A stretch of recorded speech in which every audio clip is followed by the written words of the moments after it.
This is Liam Hendricks, and you're watching Crosstown Crosstalk on the Barroom Network.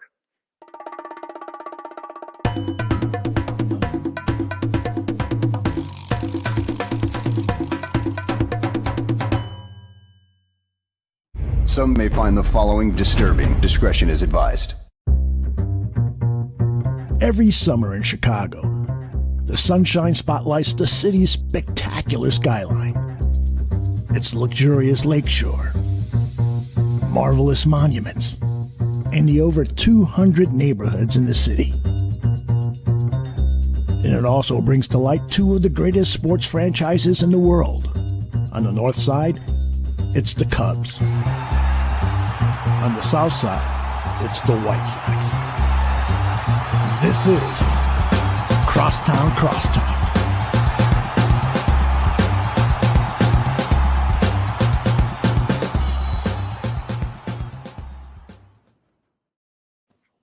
Hello and welcome to a very special Cinco de Mayo edition of Crosstown Crosstalk presented by the Barroom Network. My name is Vin Parisi, and as you can see, Joey Parisi not here again. So what am I going to do to celebrate Cinco de Mayo? I'm going to bring in a very, very, very special guest, someone that I am a huge fan of. Of course, I'm talking about video host, producer, writer for Fansided. He has the DeWindy City podcast. Of course, he has the Baseball Insiders podcast with Robert Murray, WGN Radio, NBC Sports Chicago, Mark Carman.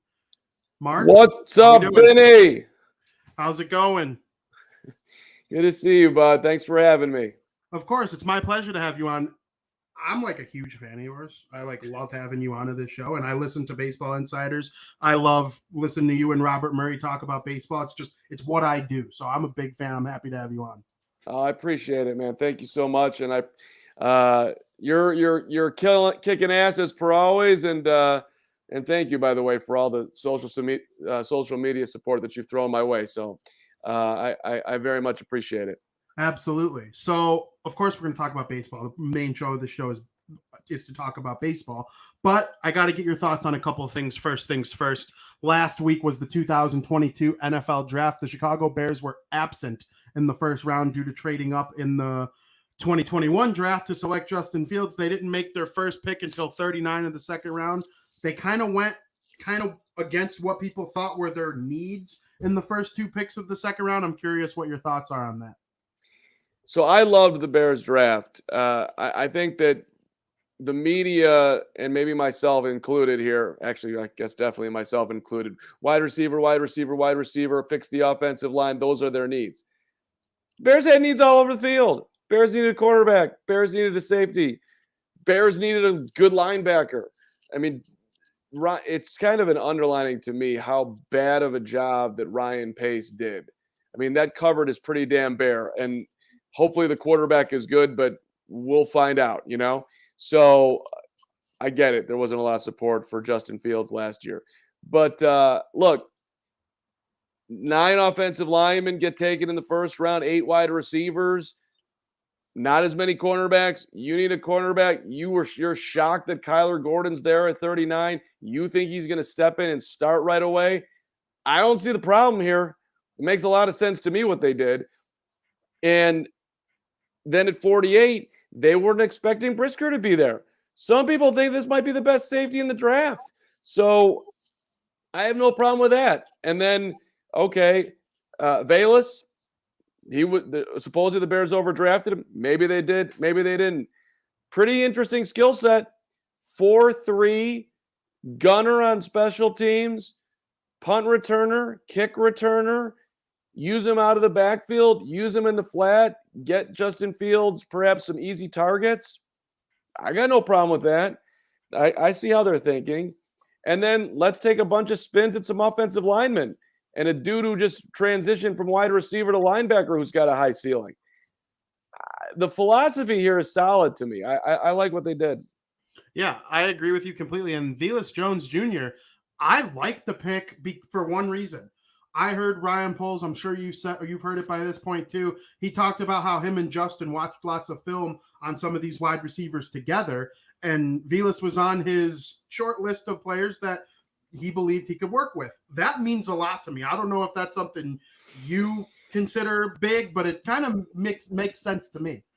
Yeah, I don't know if he's quite earned that yet, Vinny. I mean, this is not Aaron Rodgers. This is, you had a bad rookie season. You flashed, you had your moments, but you had a very pedestrian rookie year. And listen, I get it. Bears fans are defending the living bejesus out of Justin Fields, and nobody wants to go down the path that he's not a good quarterback. That's fine, but I don't think that I'm sitting there. I think it's great they included him. Let's watch some tape. What do you think of this guy?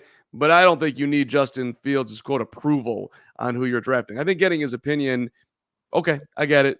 Sure, he's he's the most important person on the roster. I agree with that. So let's have him. Let's build a bond. Let's sit down. Let's try to see things together. What do you see? What do I see? And this is what we're going to do.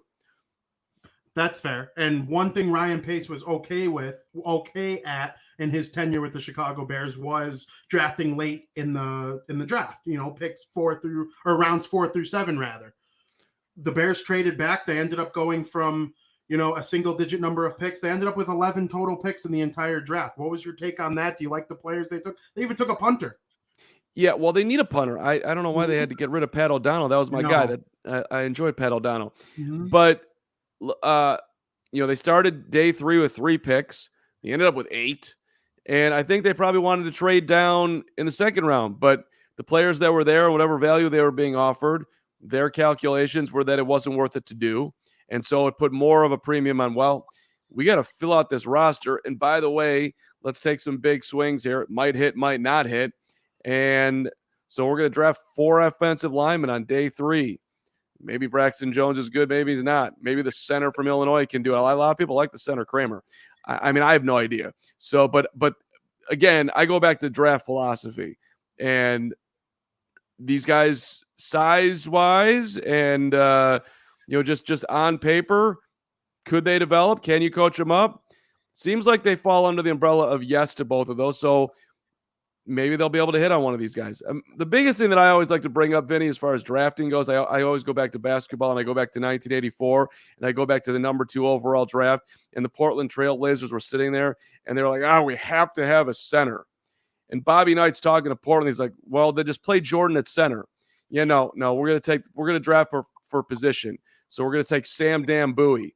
And the greatest player to ever play anything ends up with the Bulls. I mean, like, you can make such huge mistakes when you draft for quote unquote need. Take the best damn player, because you're not going to go wrong. That if worse comes to worse, you can always trade the dude if you have surplus. So that's not exactly what the Bears did in the later rounds, but they took, I think, big swings in trying to hit, and they added on some depth. I liked what day 3 looked like. Yeah, I agree completely. I'm totally fine with the draft. I like going best player available a lot of the times. Of course, you have needs in mind. If it's a tiebreaker, if 2 guys are equal, then the tiebreaker might be the need. But for sure, I'm with you on that. And really good comparison with Michael Jordan there. You brought up Justin Fields a little bit earlier, questioning. We all hope he's the guy. There's no doubt about it. They used some hefty capital to trade up and get him, and he wasn't that good last year. He, like you said, he had moments. There was the Pittsburgh game where he made some nice throws. I think he led the NFL, according to Pro Football Focus, in completion percentage to players that weren't considered open. I know that's like a crazy stat, but to me, that tells you a little something about him. What do you think we're going to see in year 2? It's a great question, because we don't know. Look, I think he will be better. I believe in Matt Eberflus. Although the Bears are doing what they've always done. Hire a first-time GM. Never done it before. Hire a first-time head coach. Hire a first-time offensive coordinator.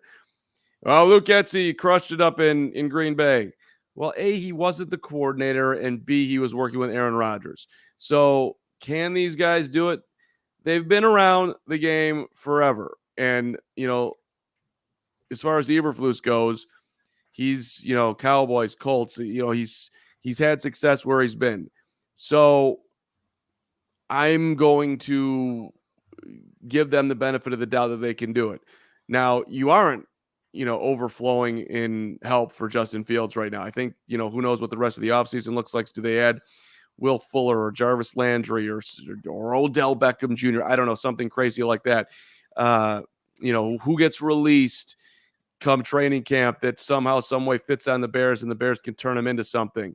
That all that's possible. Jakeem Grant was an interesting piece last year, and he wasn't around at this time. So, I don't want to be trading 6th round picks necessarily for a team that, listen, if Justin Fields plays great football next year and the Bears defense just isn't there yet, because who's rushing the quarterback? Can we really, I have a hard time believing that Robert Quinn's going to do, another 18 sack season here. And Khalil Mack wasn't great last year, but he had his, at least a couple of moments. They really haven't. I just don't know how this defense is going to function. Point being, if they lose a bunch of games 30-28, 35-33, and then they end up with a high pick next year and Fields has a great season, that'd be, to me, the ultimate win, because you're not ready to win. And so if you can get a top, call it 8 pick and add on to what they're building here, that would be sweet. So I'm in, steps forward, significant steps forward. Doesn't need to make the Pro Bowl, doesn't need to win a lot of games, but look comfortable by the middle of the season, I think would be a huge win for Justin Fields. So it's fair to say that in the first couple months of Ryan Poles as the Chicago Bears general manager, he's off on the right foot, in the opinion of Mark Carman? Yes, absolutely. There's a different vibe to me about the whole thing. Like, I don't know, Matt Nagy, to me, it always felt like we were dealing with just somebody who was trying to sell you something. And Eberflus has had a couple of comments that I've just, like, you should be a junior college coach head is flashing. Like, well, it's really great with me and Ryan because, our offices are right next to each other. And if I got something, I can just pop out. I'm like, that sounds like something a high school coach would say. What the hell does it matter where your offices are? Like, what are you talking about? But that was just one comment, and okay, we can just let that go. So overall, when they're speaking, and even on draft day, like the emotions that Poles was having when he's making his first call to Gordon and saying, like, just, hey, you do want to be a Chicago Bear, and you can see it welling up on him. I appreciate it. Same thing with Flus and Bayless Jones. Like, okay, these are real people. There's some tenderness going on. I enjoyed it. So yes, I'm at this point in time, I'm positive on both the GM and the head coach. Outstanding. Well, we hope the Bears are able to develop what they got in the draft this year and keep the quarterback moving forward and get back to winning, because I'm sick and tired of watching this team just be bad year after year with a first place season sprinkled in here and there. So yeah, right. It's been. So we're going to switch over to baseball. We got a lot of baseball going before we even think about training camp, which you'll snap your finger and it'll be training camp for the NFL. I saw the rookies arrived at Hallis Hall today, I believe. But, baseball's off and running. It's still chilly outside. We'll get warm weather eventually. But the White Sox have got off to a very interesting start. After going 93-69 last year, I'm curious. You probably went into this season with expectations that they will run away with the American League Central Division. It just hasn't been that hot to start the year. Yeah, I think the Sox are going to thank the Cubs when this thing is all said and done. I don't know if they'll actually thank them, but I do feel like a jump start just happened the last 2 days. You had a weird atmosphere there on Tuesday night with the rain coming down, but yet still a little bit of extra intensity, certainly for a May baseball game. And then last night was borderline playoff atmosphere. I mean, there was some intensity to that 4-3 game. And, of course, the White Sox sweeping the series. And I think that they can perhaps at least use this as a jump start going into play Boston and then coming home with Cleveland and the Yankees. And then you got the Royals. So maybe we can get on a little bit of a run here. But look, there was, the White Sox were dealing with a lot at the start of the season. Lance Lynn being out, that didn't help. Now you got Eloy going down.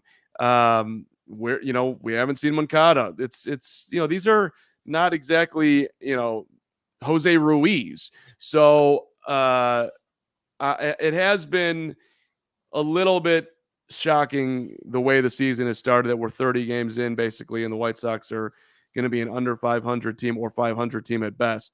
But I still look at that division and think they're going to win it. I don't nice start, Minnesota Twins. Byron Buxton, you're sweet when healthy, but he's played over 120 games once in his career. I do think Carlos Correa is going to get a whole lot hotter and start hitting the ball out of the ballpark, but I am still very optimistic on the White Sox. Absolutely. And you look at the Vegas lines, they're still the favorite in the American League Central, the highest World Series odds of any team there. The Twins they're a good team, but I agree. Byron Buxton, he's a game changer, MVP caliber talent, but I think he'll come down and I think Correa will come up. So the White Sox got to take care of the Twins. There's the extra playoff team, but the pitching on this team, you brought up Lance Lynn. You combine him with Dylan Cease, who's been outstanding. Michael Kopech has an ERA under 1.2. Lucas Giolito's outstanding. He made 2 mistake pitches yesterday that were hit to Pluto, but outside of that, he had 10 strikeouts and looked really good so far. It's a really nice top 4, and then you're either running out Vincent Velasquez or Dallas Keuchel. The rotation's good, so I'm thought on the pitching total. Well, to me, the story of the early season is Kopech. This was, a guy that was in the bullpen last year. Now he's starting, and he's nails. I mean, 23 innings, 13 hits. He has walked a little bit more than you like, but he's striking out a guy an inning as well. So, I mean, and he looks healthy, right? So that in itself is enormous. It's not just you've just got a starter, but you look like you might have a top end starter, which is what we've all been wanting Michael Kopech to be. So that is a huge development. You put Lynn back in there. I think we all are seeing that the Dallas is at best a 5th starter at this point, or a swing guy or a DFA candidate here. I mean, that's on the table because it's the last year of his contract, and there just wasn't a whole lot of room for error with Dallas. When you're on that fine of a margin and things start to go just a little bit south, it's tough to compete in the big leagues. I don't think any of us saw it going this south this quick, but optimism for Dallas Keuchel wasn't exactly overflowing before the season too. So look, the White Sox can always add a starter. There'll be plenty available, and you don't have to add necessarily the top end. If Lynn comes back and he is that or close to that, and Lucas is there and Kopech, you're riding solid, man. And and Cease, I mean, it's real nice. So again, okay, when all the pieces start coming together here, it points to the White Sox getting on quite a run. Absolutely. Kopech walks up a little bit. I still think there have been 2 games in a row now where he pitched in less than ideal weather conditions, and he still has an ERA under 2. So you just see that with that type of talent, you combine that with a little more luck maybe and some more offensive support and maybe a couple more innings, I think we could be seeing something real special. And Cease passes the eye test as well as any pitcher on the team. So that's exciting. Last night against the Cubs, I thought Wilson Contreras was going to put the Cubs ahead for good in that ball that he hit to center field. It looked like it was going to go out off the bat, but then it died in the outfield, and it looked like if it went off the wall, there were men on, they were going to score and give the Cubs the lead. But Luis Robert made an outstanding catch and then crashed into the brick walls that they think is safe at Wrigley Field. I'm curious to know what you think of Luis Robert. What do you think his ceiling is? Are you on that he can be an MVP caliber player bandwagon with the rest of White Sox Nation? I'm right there, man. Why would you take any chips off the Robert table? I would like to see, if I'm going to nitpick Luis, he always looks to me, at least at the start of games, like his body is just tired. He's like sort of lugging himself around. And I do wonder what that's all about. But listen, speed, power, just all around elite ability, the arm. There's just a lot. There's a million things to like here. Does swing early in the count, drives you nuts at times.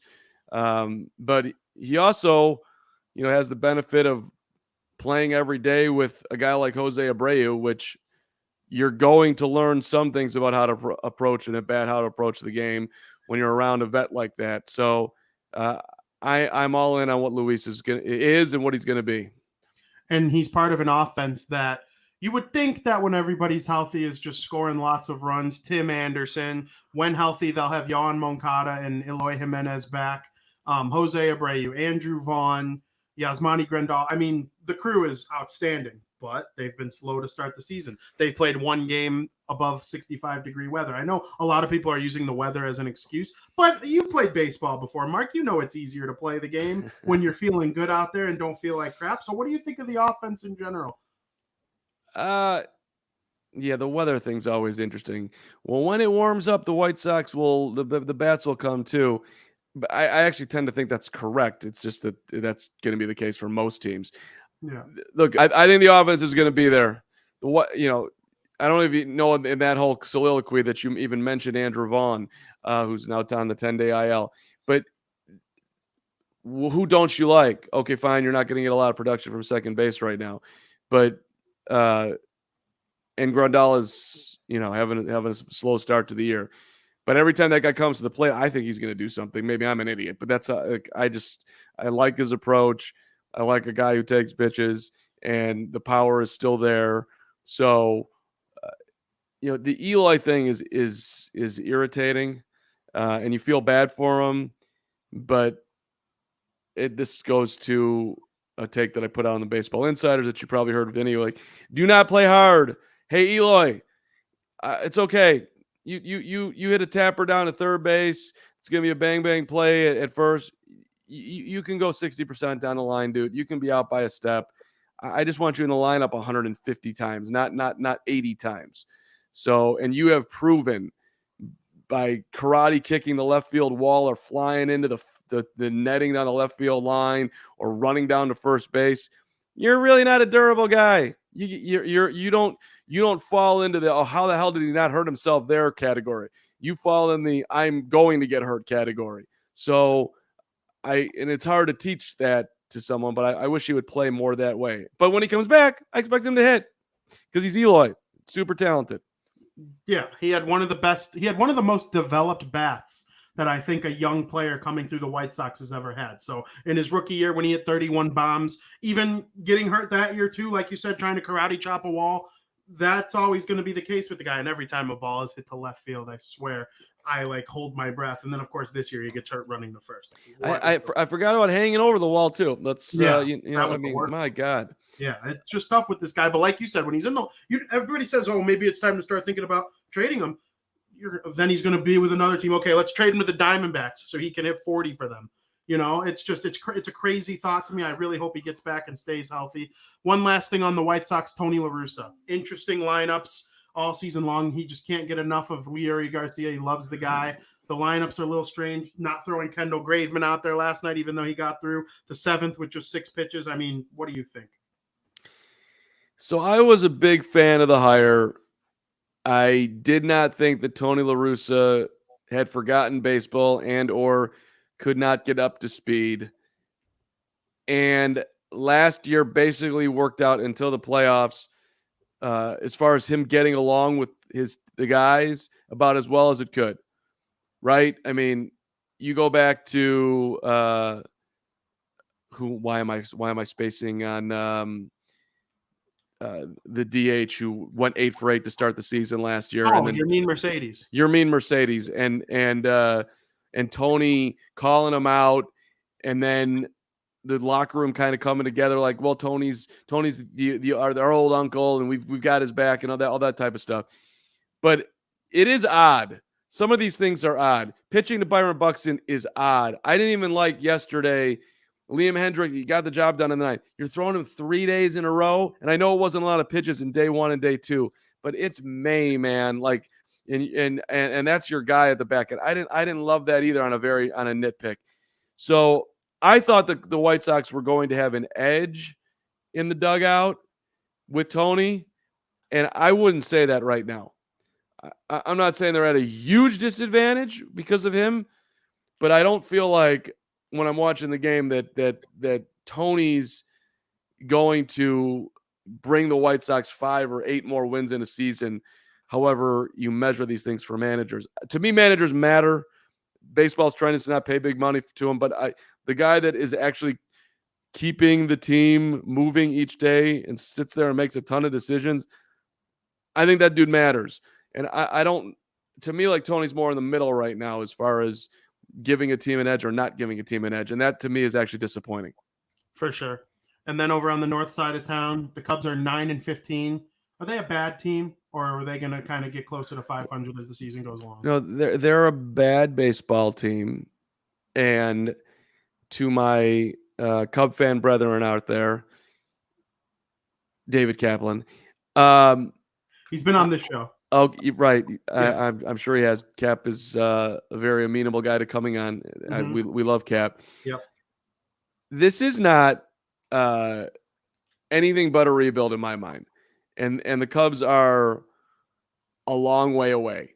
So I saw, I think it was in the Athletic today, Patrick Mooney saying that this feels a whole lot like 2012. That's what it is to me. This is the start. This is when you had David DeJesus running out there. Dudes, I mean, Rivas at first, Frank Schwindel and Patrick Wisdom. None of these guys are going to be there when they actually do it. I don't think. So, and I don't know what the hell is going on with Wilson Contreras. To me, it's very bizarre. This is a leadership dude that you should be all in on, or should have been traded for whatever you could get by now. Why are you running it out to the deadline once again and doing the same thing that you did with Bryant, Javi, and Rizzo? You got nothing. You apparently you made a great trade with Javi and got Pete Crow Armstrong, who's knocking it around at Myrtle Beach and is playing great baseball. But with Chris Bryant, you got prospect 9 and prospect 30 from the Giants because it was at the deadline and nobody else wanted him. So I don't get the Jed philosophy with Contreras. And also, hey, just go all in on it. Kyle Hendricks, where do you want to go? Because we're not going to make you wait through 3 years of this, and you almost fall under the Dallas Keuchel. You're going to be good for a while, but when you go south, they're going to kick the crap out of that guy because the margins are small. Yep. So I don't know. It's just the concept that the next great Cubs team is right around the corner seems pretty crazy to me. Yeah, I couldn't agree more. Kyle Hendricks is already. He gets knocked around like Keuchel. Those were both contact-driven pitchers who rely on their defense and ground balls and, low velocity, high accuracy type guys. And once Keuchel stopped painting the strike zone like he did, we saw what happened. So I hope it doesn't happen to Kyle sooner than Keuchel, but we'll see what happens there. You brought up Contreras. So it sounds to me like you think they need to make a decision. Would you sign him long term? I'm looking at his numbers yesterday, and I'm like, that doesn't exactly scream $100 million over 8 or 6 years for me. I don't know. What do you think?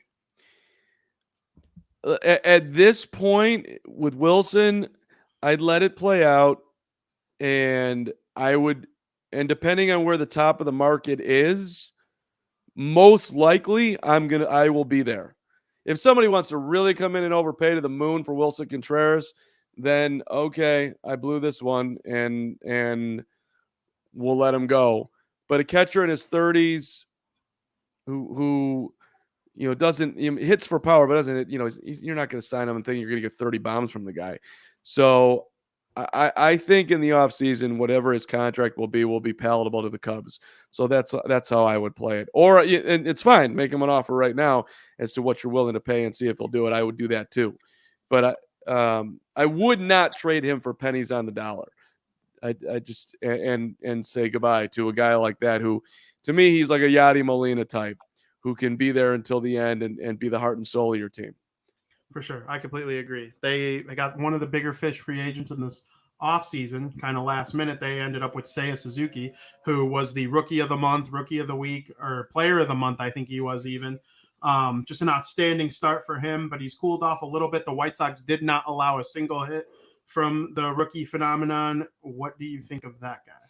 So it's concerning, right? He was, this guy's got it figured out. This guy's nailed. Okay.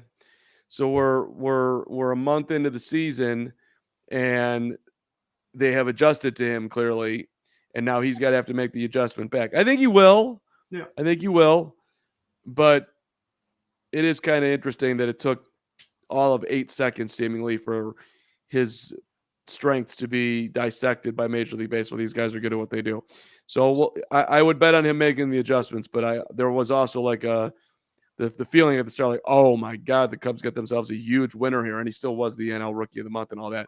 But I do think it's at least somewhat concerning that this is where he is right now, and we'll see how quickly he can, counter back and be closer to the player he was at the very beginning of the season. 100%. You host the DeWindy City podcast. I write for DeWindy City. An article I wrote for DeWindy City over the winter was that the Cubs should trade Patrick Wisdom and Frank Schwindel. And people did not like that. My logic was 29-year-old rookies don't normally get much better. If anything, they start to show that they were a one-hit wonder. I'm not saying they're one-hit wonders. I'm not saying they're bad, but the Cubs could have maximized their value during the offseason. Do you agree? Yeah, I'm just not sure what their value was. I would assume the pushback was based on that. You're not getting anything for these guys, so you might as well keep them. But the concept that if there was something out there of value for either of them, hell's yes, let's go. I'm with Vinny. All chips in. I'm going to bet that this was your ceiling. I mean, with Wisdom, you see the all or nothing, and I don't trust him at third either. It's to me, it's a little bit of an adventure. Schwindel's kind of adorable in his own Schwinny way, but I think it's pretty obvious that neither of these guys are high-end talent. Absolutely. How fun is it hosting a podcast with Robert Murray? That guy's breaking deals and trades, and I've had him on this show once, and then I feel like I annoy him sometimes when I ask him for White Sox and Cubs tidbits, but I'm a huge fan of his too. What's that like? Bert is one of the more unique people I have come across in the fan-sided family.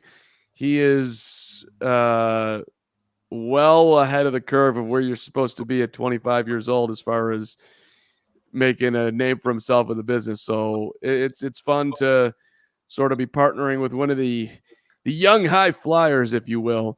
But it's just more than anything else with Robert. He is always smiling and fun to be around and just in a good mood.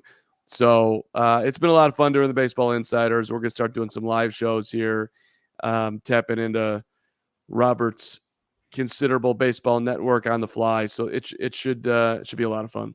Awesome. I'm excited to, be a fan of all that. Can't wait to see it all. Before I let you go, I can't let Mark Carman escape here without giving me a tidbit on the Bulls. Crazy season.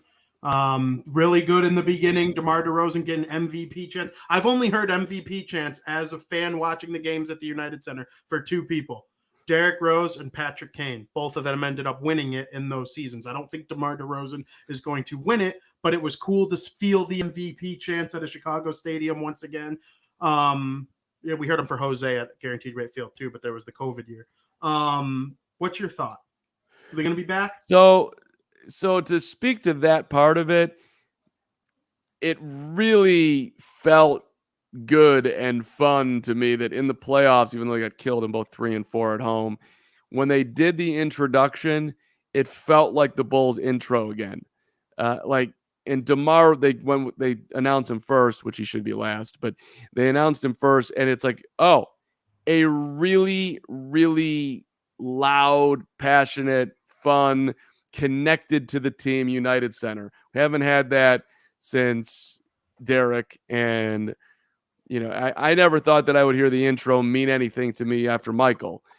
And then Derek came along and changed that, where it actually felt like the last name being called was sort of worthy of that Jordan slot.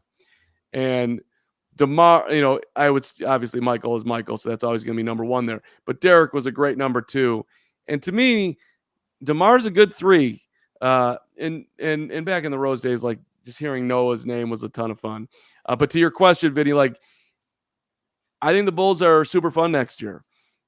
Billy Donovan, after Game 5, has already talked about it's going to be hard for us to duplicate what we did this year because we kind of got off to a great start and sort of cut the league by surprise, and now we have a little bit more of a target that we're a good team and people will scheme for us. That's all true, but assuming, big assumptions, but assuming that Lonzo Ball and Zach both get healthy and Zach's back and they've played together for a year, you add in the 18th pick in the draft or whatever they acquire for that pick and a veteran's exception, one more year together, Caruso back healthy, Io a year better. probably trading Kobe White. Maybe you get an interesting piece. Or you keep Kobe White because you couldn't get anything for him. I think he'll be a year better. I don't hate Kobe White like everybody else does. I'm not saying he's any great player, but dude can shoot. So at least on a good day. So I think the Bulls are going to be a ton of fun next year. I don't think they could end up being at the bottom of the conference, but I still think it's a fun year. Bottom of the conference being bottom of the playoff realm, 6, 7, 8. East is loaded, man. Miami is good. Milwaukee is good. Boston is good. Philly, next year should be good. The Nets are going to be tough next year, I would think. I don't know what the hell's going to happen with Ben Simmons, but assuming that even without him, Kyrie and KD for a whole year, I mean, the East is tough. So I don't expect them to crack any of those teams I named, but I think they'll be a fun team. Absolutely, and I'm looking forward to it very much. I'm not, the basketball is my fourth sport, but this year I will say it took a leap forward. There was a large gap between the top three in basketball. I had so much fun this year, and I know I'm a bandwagoner, and I'm trying to expand my knowledge. I understood everything you said, so that's a step in the right direction.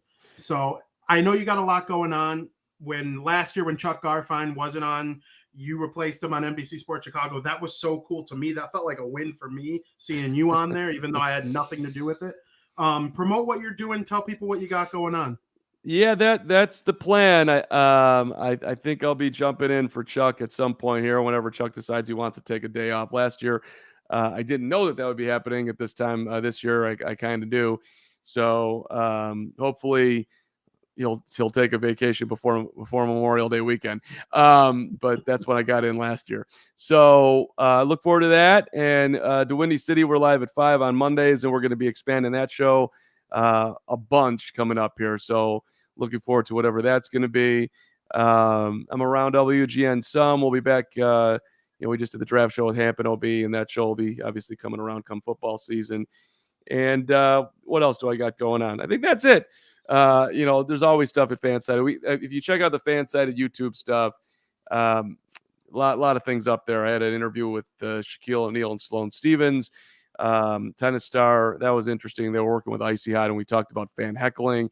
Sloane's has been sent terrible things when she's lost matches, and Shaq actually talked about when he was in high school down in Texas, stuff that went on, and even at LSU, kind of in relation to what happened this year with Kyrie and Russell Westbrook. Like, it was just bizarre to me that Russell Westbrook cares that people are calling him Westbrick. Like, who that dude? You make $35 million. They can call you whatever they want to call you as far as that's concerned. And it irks Shaq too. But just hearing about what they went through, and it's a nice little piece. So always stuff popping up, Vinny. I really appreciate you coming on, and again, all the support, man. You're awesome. Absolutely. Thank you so much for coming on. It was absolutely my pleasure. Everybody make sure you're following @thecarm on twitter.com. And we would like to send you to a quick commercial break.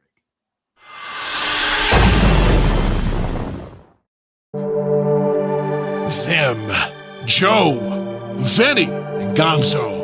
Join these White Sox fanatics every Monday night for the South Burbs Hitmen. You're going to be treated to great guests, top analysis, smart debates. South Burbs Hitmen with Zim, Joe, Vinny, and Gonzo, only on the Barroom Network.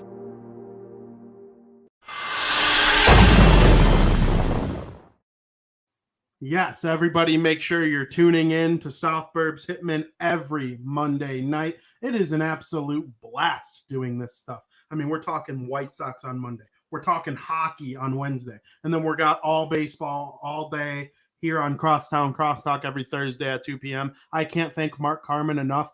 People probably think that when I have these guests on, I'm nice to everybody. I can't thank everybody who comes on enough. But when it comes to someone like Mark Carman, it's honestly like I'm really excited to have that guy on the show because of what he's done for Fansided, which I currently work for, and seeing the stuff he does with NBC Sports Chicago and WGN, and having the podcast with Robert Murray. It's just all stuff that resonates with me. So it was my pleasure to have him on. Thank you, Mark, very, very much. I thought all the answers on the NBA, NFL, and MLB were very, very thoughtful, and I can't thank him enough for his time. So thank you, Mark.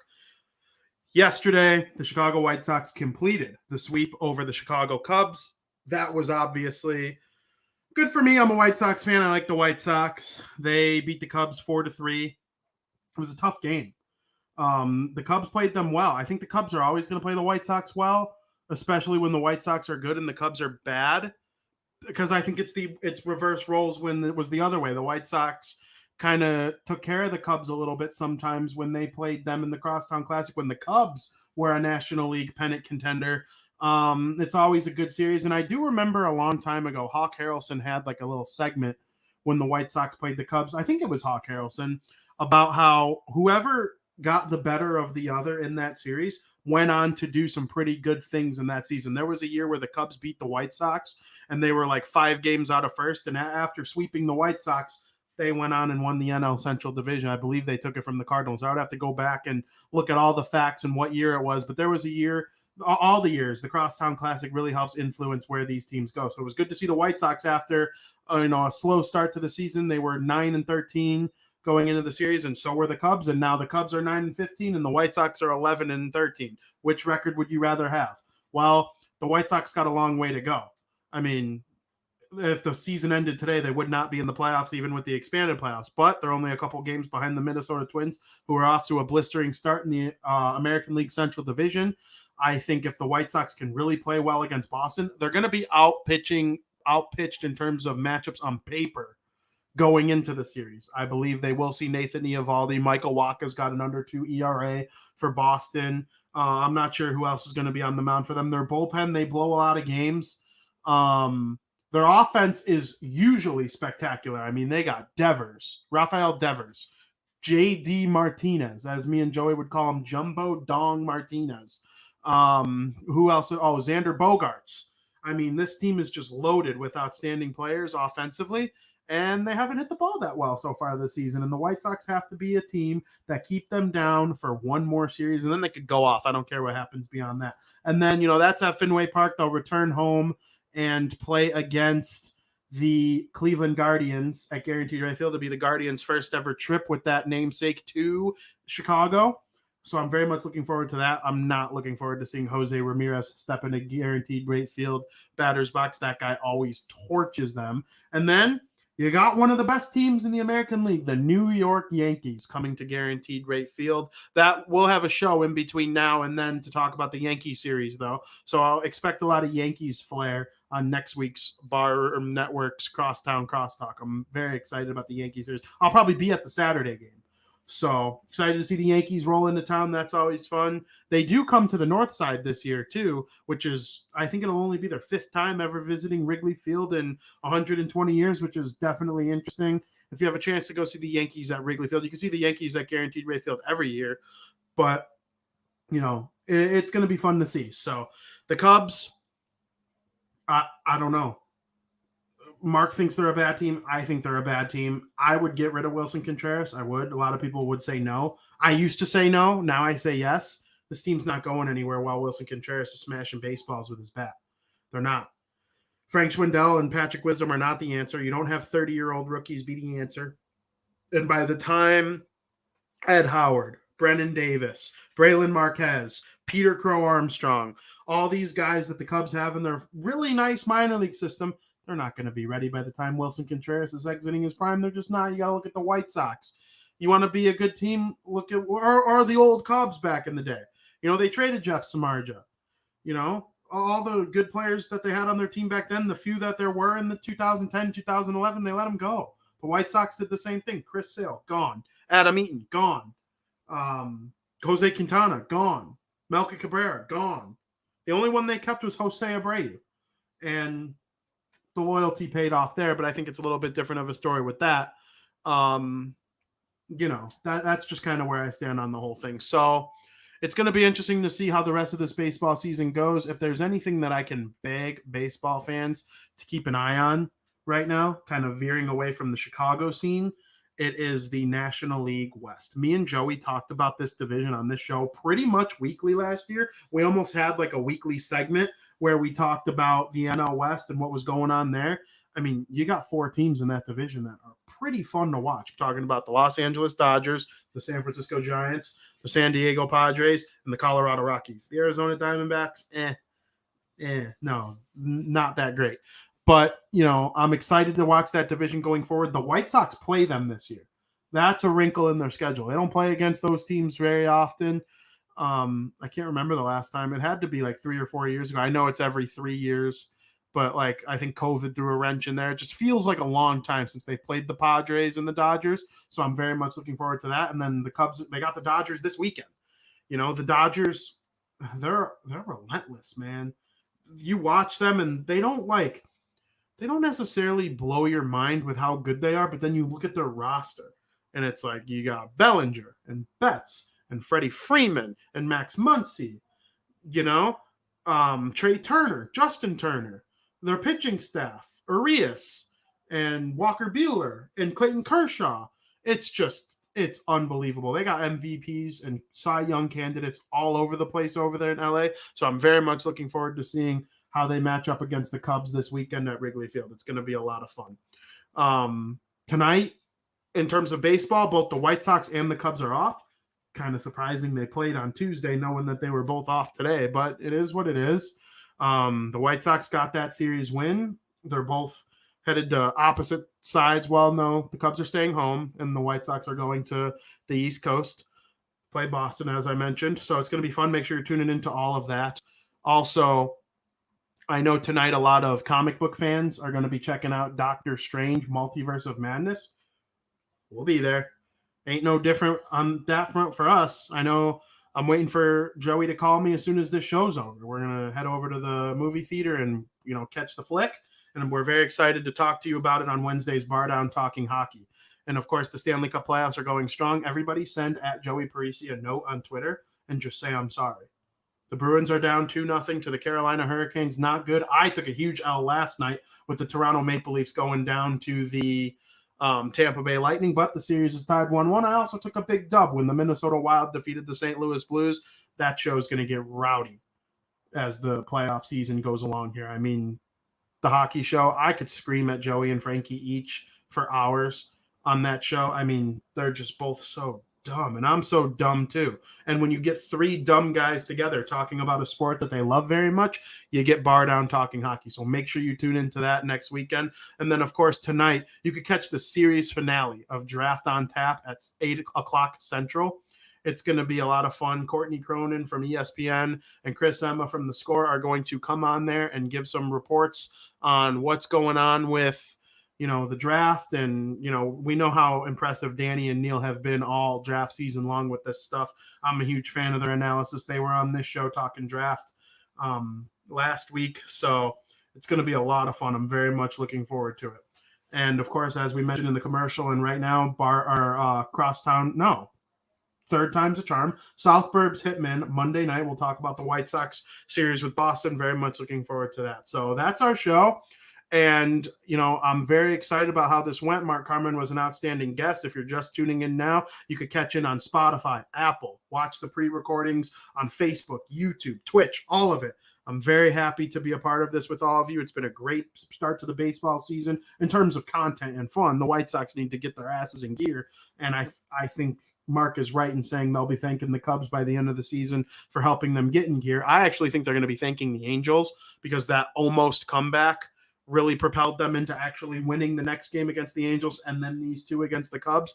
I think we'll actually be thanking the Angels by the end of the year, but that's not here nor there. The White Sox need to take care of their own business, and hopefully they do this weekend, and we will be back to recap it on the Barroom Network Monday night. Make sure you're following me at Vinny Parisi on Twitter. Make sure you're following at Barroom Network on Twitter, and throw a nice follow to Mark Carman. He's outstanding. He's got great stuff. The DeWindy City podcast, the Baseball Insiders podcast. You can catch him at the Carm. So as always, thank you for listening.